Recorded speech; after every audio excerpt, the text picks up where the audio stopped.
Hay historias que no se cuentan a gritos, sino que se susurran. Historias que se escriben con gestos, no con tinta. La de las damas de blanco es una de ellas.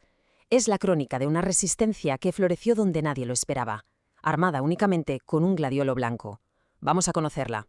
Para entenderlo todo tenemos que viajar a Cuba, al año 2003, a un periodo que la historia bautizó como la Primavera Negra, pero que el nombre no nos engañe, porque no tuvo nada de renacimiento. Fue más bien una época de represión durísima, un momento crítico que silenció a muchísimas voces en la isla. Y aquí está la cifra que lo cambió todo, 75. De repente, 75 personas, opositores, periodistas independientes, activistas de derechos humanos, fueron arrestadas y condenadas a penas de cárcel larguísimas. La redada fue un golpe tremendo, de una magnitud que dejó a todo el mundo en shock. Claro, con tantas voces críticas silenciadas de golpe, la pregunta era inevitable. En ese ambiente, con un miedo que se podía casi tocar, ¿quién se iba a atrever a decir algo? ¿Quién alzaría la voz? Pues bien, la respuesta no vino de los políticos ni de los grandes discursos, sino de los hogares de esos mismos presos. Y así, de forma casi espontánea, es como llegamos al nacimiento de este movimiento. Vamos a ver cómo un grupo de mujeres que solo tenían en común el dolor y la determinación encontraron la manera de romper ese silencio. Y es que esta es la clave de todo, el corazón del movimiento.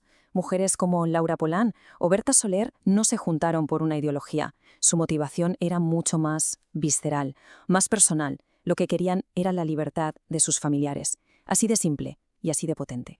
Vale, pero ¿cómo protestas cuando cualquier mínima disidencia se aplasta sin miramientos? Pues encontraron una forma única, un método pacífico pero con una carga simbólica brutal. Su rutina era un ritual, sencillo pero increíblemente poderoso. Cada domingo, primero, asistían a misa en la iglesia de Santa Rita, en La Habana. Al salir, empezaban a caminar en el más absoluto silencio por la Quinta Avenida. Y el último detalle, el más icónico. Cada una llevaba en la mano una única flor, un gladiolo blanco. Un acto que era a la vez una oración y un desafío. Porque aquí todo, absolutamente todo, tenía un porqué. El blanco de su ropa y de las flores no era casual. Representaba la paz y sobre todo la inocencia que reclamaban para los suyos. Y su silencio, su silencio se convirtió en el grito más ensordecedor de todos. Ahora bien, una protesta así no iba a ser ignorada. Lejos de eso, estas mujeres se convirtieron en el blanco, nunca mejor dicho, de una campaña de hostigamiento constante y muy organizada. El contraste es que era brutal. Por un lado tenías la marcha pacífica de las damas con sus flores y su silencio, y por el otro lo que se encontraban enfrente, los llamados actos de repudio, turbas organizadas por el gobierno que iban a gritarles, a insultarlas, incluso a agredirlas físicamente. Silencio contra gritos, flores contra golpes. Y ese asedio no era solo cosa de los domingos. Sufrían un acoso diario. Les ponían multitudes a gritarles frente a sus propias casas. Tenían una vigilancia policial asfixiante, día y noche. Y por si fuera poco, les aplicaban una presión económica tremenda para intentar quebrar su voluntad.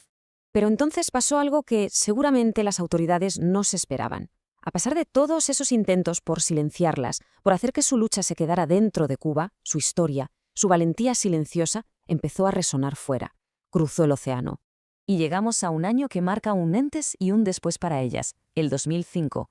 Fue el año en que el mundo no solo las escuchó, sino que además reconoció formalmente su lucha. Y fue por esto. El Parlamento Europeo les concedió el Premio Sájarov a la libertad de conciencia. Y esto no fue solo un premio, fue, como dice la cita, un auténtico escudo. De repente, tenían una visibilidad internacional, una legitimidad que, hasta cierto punto, las protegía de la represión. Esto nos lleva directamente a la siguiente fase de su historia.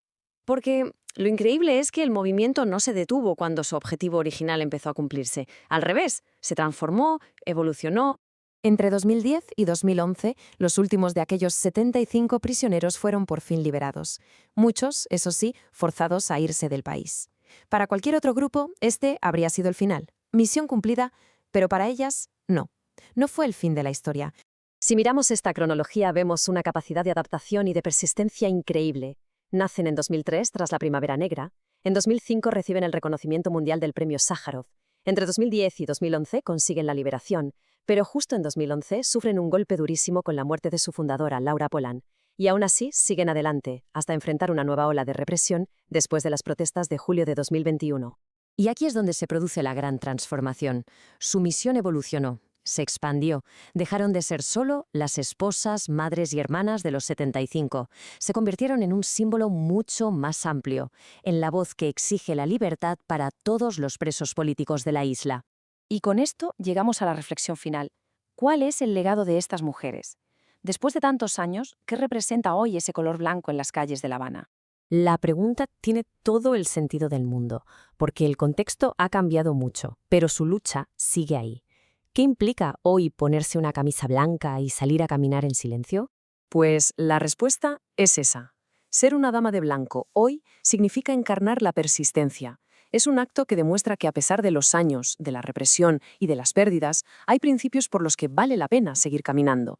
Es un símbolo que simplemente se niega a desaparecer. Y terminamos con esta dedicatoria porque resume a la perfección la esencia de lo que hacen. Su lucha ya no solo por sus familiares, es por todos aquellos a los que se les ha intentado quitar la voz. Una lección de coraje, contada con flores y con silencio.